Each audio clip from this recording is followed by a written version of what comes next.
Hello guys, good afternoon. So in today's video, ang pag-usapan naman natin ngayon ay tungkol sa isang features ng ating Mitsubishi Xpander GLS. So alam ko guys, marami nang nakakaalam nito, sa lalo na yung mga meron ng Xpander. So pero dun sa mga baguhan pa lang, yung mga bagong nakabili ng naka-purchase ng Xpander, itong video na to ay para sa inyo.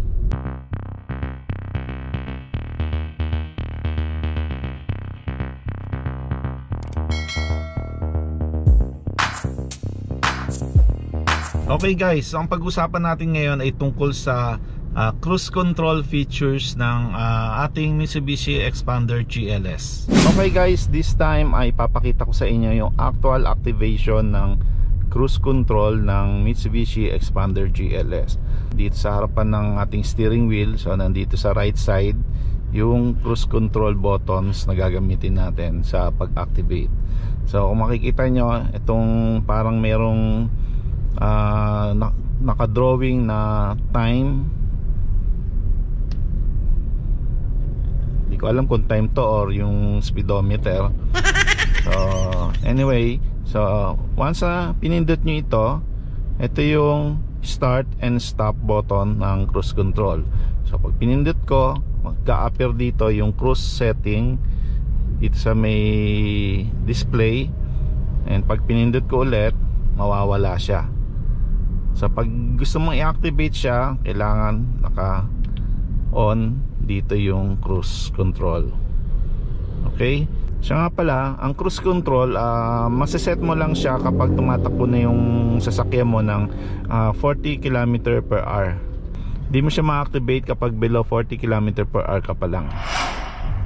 Okay guys, ngayon susubukan natin yung cruise control. So unang gagawin natin is to turn on muna natin yung cruise control. So by pressing itong button na to, yung may logo na yan. Okay, pag pinindot ko yan, automatic magkakaroon ng cruise control logo dito sa may dashboard natin.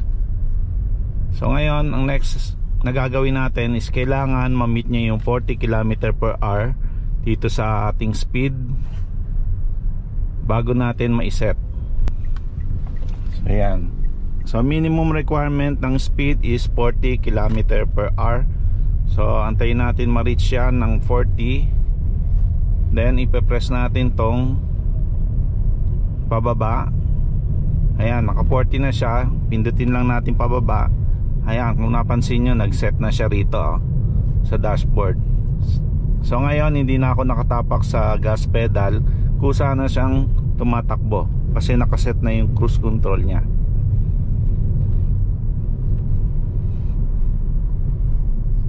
So ngayon i-deactivate ko na. Meron tatlong paraan para ma-deactivate mo yung cruise control. So una, yung cancel, pwede mong pindutin to. Pangalawa, pwede mong i-turn off agad yung cruise control. Pangatlo is tapakan mo yung brake pedal, then automatic na ma-deactivate yung cruise control. Guys, mas maganda gamitin yung cruise control pag mga long distance driving, lalo na kung nasa SLEX ka or NLEX.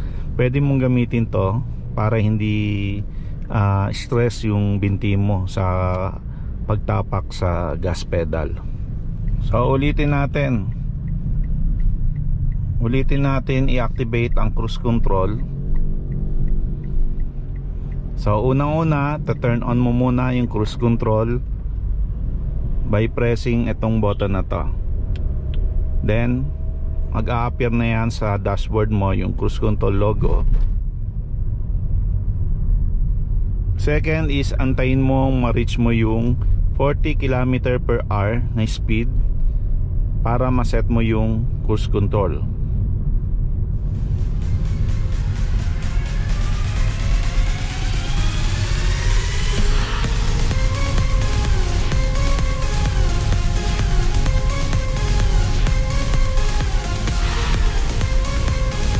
Sa ngayon hindi ko muna ina-activate, hindi ko muna siniset kasi medyo malapit yung mga sasakyan sa unahan natin.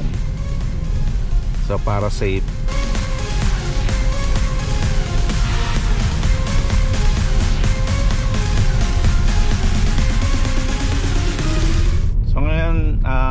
na-reach na natin yung 40 km/h. So antayin lang natin yung clear yung kalsada bago natin i-activate.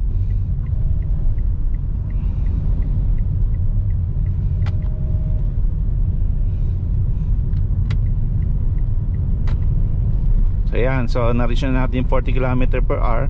Pwede na natin i-press tong pababa para ma-set yung desired speed. Then automatic magse-set na siya dito sa dashboard. So dine-activate ko ulit kasi merong sasakyan sa unahan natin. So dine-activate ko by pressing yung brake pedal.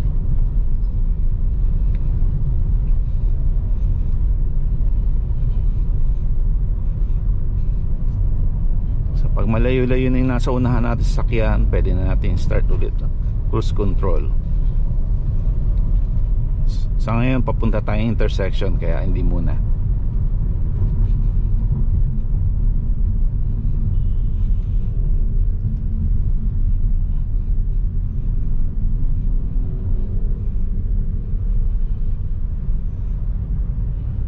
So ngayon meron dito nakalagay is yung rest, tapos may positive sign itong nasa upper part.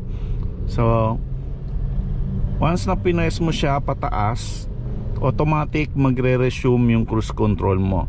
Kung ano yung previous setting niya nung bago mo kinancel, automatic tutuloy lang niya yun. So kung yung previous setting mo is nasa 60 km/h, then kinancel mo, once na pinindot mo ulit yung resume, automatic hahabulin niya yung i-maintain niya yung 60 km/h. Okay guys, so aside from resume and set, ginagamit din natin tong up and down switch as a speed controller. So kaya siya merong positive sign. Once na inangat mo tong switch, magdadagdag siya gradually ng speed. Then meron siyang negative sign dito sa baba. Once na binaba mo yung switch, magbabawa siya gradually ng speed. So meaning, hindi mo na kailangan pang tapakan ng accelerator para bumilis ang iyong sasakyan. So lahat ay kokontrolin na ng tip of your finger. So kada isang pindot, pataas or pababa, 1.6 km/h ang speed na dinadagdag or binabawas sa inyong sasakyan. So para sa mas mabilis na pag-adjust, just press up and hold or down and hold. So yan, so matraffic dito sa C5. So hindi natin kailangan ng cruise control. So yan, so na-meet ulit natin yung 40 km/h. Pwede ko na i-resume by pressing up yung rest plus.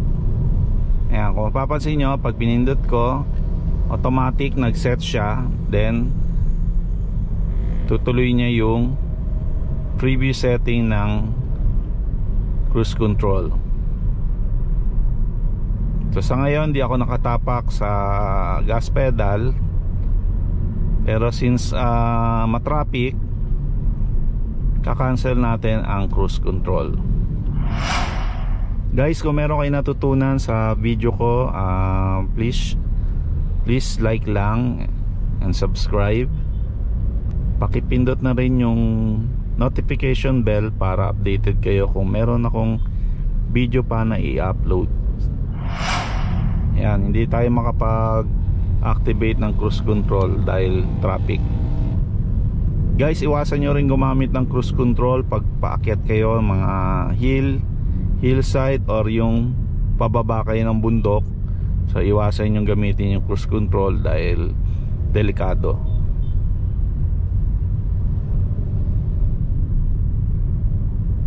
As much as possible, gamitin nyo lang to pag nasa long distance driving, lalo na kung nasa highway kayo. SLEX or NLEX, mas maganda.